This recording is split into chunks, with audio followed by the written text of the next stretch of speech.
Coach, questions? How did Kenneth Williams respond this week? What's his status? Yeah, Kenneth, he'll be ready to go. He'll be a go. So overall, short week of prep had to jam a lot into this week. Has the response been what you want, especially coming off of Saturday? Yeah, it's been great. They all know the challenges ahead. They've worked hard all week, and just worked hard just now, and they'll come back in tomorrow morning and they'll do it again. So proud of the group.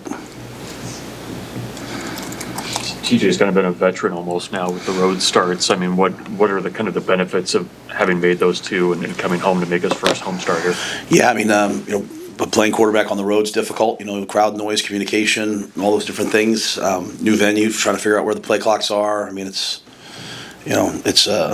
always a challenge, and I think he's done a nice job of that. And then obviously coming home, he doesn't have to deal with all of those things. So I know he's excited to play and against a great defense. And I think Dana's put together a plan for him that I think will allow him to play really well. You guys have talked about his poise. Has that always been there since he's been here? I mean, how does that kind of help a freshman quarterback, and how maybe unique is it that he has been that poised? Yeah, I mean, he's been poised since the day that he got here. I mean, he's I can't think, never been a distraction. It's never about him. It's always about the team. I think the credit goes to his parents, goes to his high school coaches. I mean, he came in here really well prepared, and since the moment he stepped on the field against USC till now, he's just tried to execute. So he just keeps it very simple, and I'm excited to see him play. This is a chance for a quarterback to have a chance to start at Memorial Stadium. That should mean something. And so this will be the first time for him, and I know he'll just keep it what it is and just play ball. With Iowa's run game, what's the biggest thing that your defense needs to do against that style, that zone blocking that they've been doing for years and years? Yeah, we have to get off blocks and tackle. As silly as that sounds, I mean, there haven't been very many times where a run's popped against us where we haven't had someone there. So we're gonna have to get off blocks and tackle and just do it relentlessly for 4 quarters. There's no secret. You have to read your keys, get off blocks and tackle. There's a lot of talk about Iowa's special teams, but Kirk Ferentz said that looking at you guys, that special teams is probably maybe the biggest improvement he's seen from the past couple of years to now. How much of an equalizer can that be, especially against Iowa, they win so many games through the third element, to have so much progress with your special teams? I mean, how much can that benefit you guys? Yeah, I mean, when you play Iowa, it's going to be a field position game. So special teams really can help you in 2 ways, right? You hope it can help you in terms of field position, and then you hope it can help you in terms of creating explosive plays and eliminating them. And so if you go back to the last few years we've played them, we fumbled a punt against them. So we've given them the ball down inside the 10-yard line twice. 2 years ago we were able to block the kick. Last year, we held them to a field goal. So I think the key to me is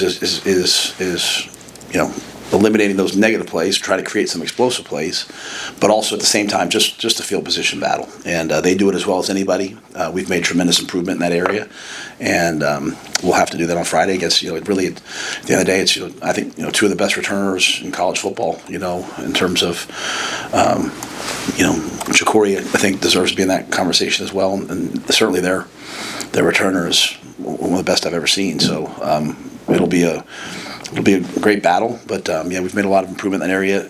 We didn't do that last week. Our special teams last week, we're not what they needed to be. And so I know the guys are fired up and excited to test themselves against what we feel like is the best special teams unit over the last 20-some years. So it'll be a great battle. There's a report out there this morning that says Nebraska's racing for Dylan to consider leaving the program this offseason. Is there any truth to that? What conversations do you have with them about that? I haven't seen that report. I haven't seen that, so I don't know anything about that. I would never get up here and talk about a player. I love Dylan, like I love all my guys, and he's in their treatment right now, so I don't know about that. I don't know anything about that. Had the weather's really changed since the start of the week? Have you guys been practicing outside in preparation for Friday, which should be pretty cold and possibly some snow? Yeah, we practice outside all year long. We only time we ever go inside is if it's we need some crowd noise and that element. But I think really the wind's probably more of a factor than the cold. Most times, Michigan State was a beautiful day, and I wouldn't wish that wind upon everybody. And some of the guys that played yesterday in some of the state championship games, obviously the wind was a factor in those games. I don't think it's supposed to be a ton of wind, but the cold I think is something that both schools are comfortable with. So we're out there all the time, and I'm sure they are too. So I think it'll come down to just ball. Where did the cold weather from last year rank for you? From the Iowa game? So in the colder games I've been in, when I was at Baylor, we played Iowa State. At Iowa State, it was really cold.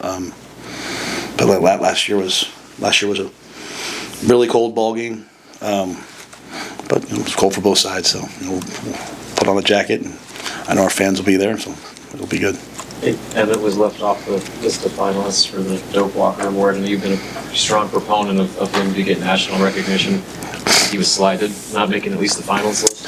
I was disappointed, that I think Keith kind of said there were 4 guys that were probably in that mix, and unfortunately he came out there. I think Emmett's had a fantastic season. I think our guys on offense have been committed to blocking for him, and I would obviously love for him to get as much recognition as possible. But I'm sure the other 3. I don't know the other 3 guys real well, so I'm sure they all have done a nice job as well. But one thing about Emmett Johnson that will stay with me forever is it's always about the team with him. It's always about the team, and grateful for him for that. Coach Ekeler nominated for a Broyles Award. You did him earlier in the week. What's your reaction and encouragement for that process? Yeah, I mean he should be. I think he's done a fantastic job, and I just look forward to what he'll do moving forward. I mean, he's taught me a lot about special teams play and how to not just it's not the scheme, it's the installation and techniques and teaching and the scheme. And so I think it's a credit to him. It's a credit to his assistants, but it's mainly a credit for our players, which I know Mike would be the first guy to say that to you. So yeah, I'm very, very happy for him that he got that. Good. All right, thank you guys. Happy Thanksgiving.